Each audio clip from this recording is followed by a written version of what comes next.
Friends, it's Reverend Laurie with Unity of Ocala for our weekly Love Notes, which comes out on Wednesday. Today is Friday. Now, I don't know about you, but I feel that March is in full madness and is in a full-on heavy sprint to get to Easter. I don't know why she's doing it. I don't know what her rush is. I kind of do because we're all ready for a resurrection on this planet. But I'm just trying to get March to slow down because I was just planning all of Wednesday's activities. I have a full day on Wednesdays, a lot of driving, and it's deep, wonderful work. And I'm getting ready Tuesday night for Wednesday. And all of a sudden I found myself Friday morning with not only part of Wednesday done, but none of Thursday done. I don't know what March is doing, but it is absolutely her fault. Anyways, we are in the middle of the Lenten season, and I feel it. I feel the persistence in our souls. I feel this this sticky wicket kerfunkel stuff that's just wanting to come up and out. Today's lesson is renunciation. It is letting go, letting go, letting go. And I shared with you over the last few weeks that I'm creating new compartments in my life because my life is like a chest of drawers with all these wonderful compartments.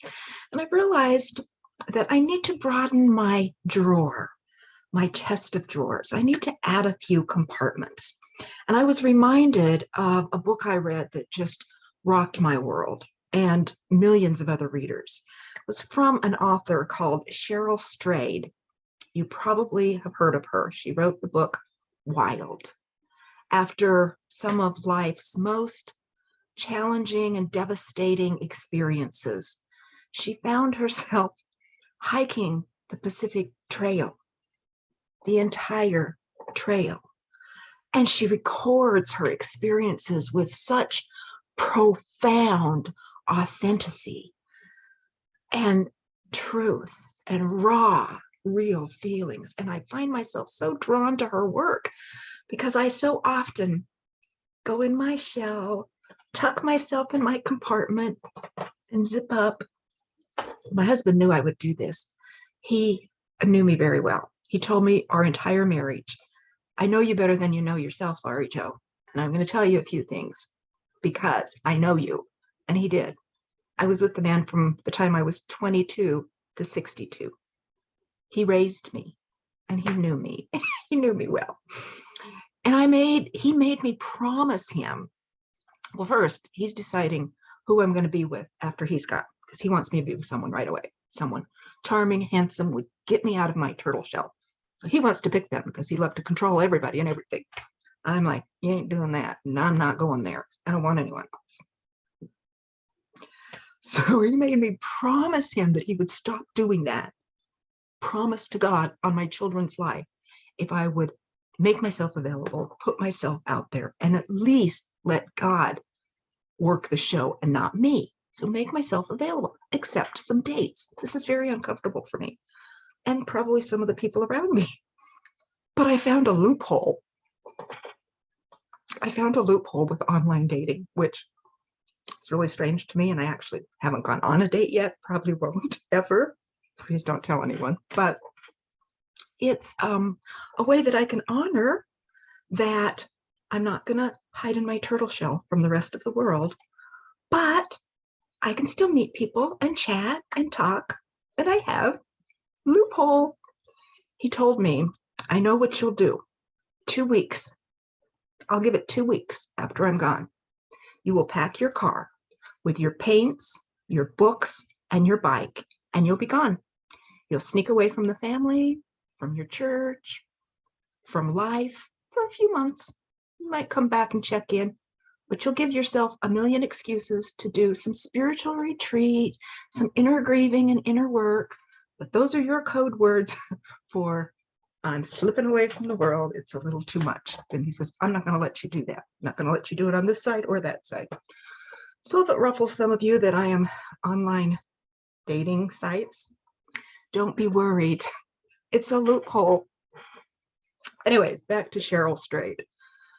I am looking at her work in a book called Brave Enough.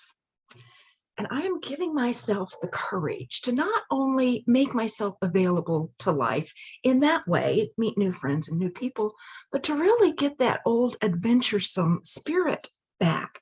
You know, when I was a little girl, I was a curiosity seeker, not a thrill seeker, because those find me anyway, but a curiosity seeker. I couldn't get enough education, enough college, enough learning. I want to learn about people, about cultures, about places, about regions. Why did they do this here? What happened here 1,000 years ago? What's going on? Endless curiosity. And that's been dampened just by life's events. And I've decided to reopen and enlarge my drawer for curiosity and just start putting things in there that I've always been curious about and start pulling them up. Maybe I'll find myself, well, not the Pacific Trail, perhaps the Appalachian Trail,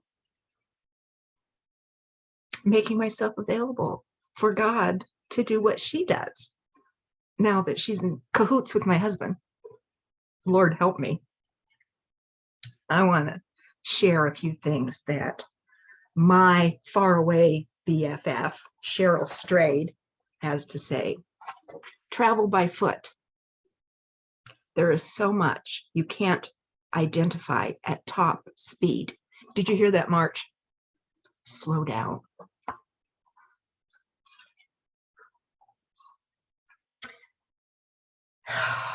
And this I leave for you in this week of Lent.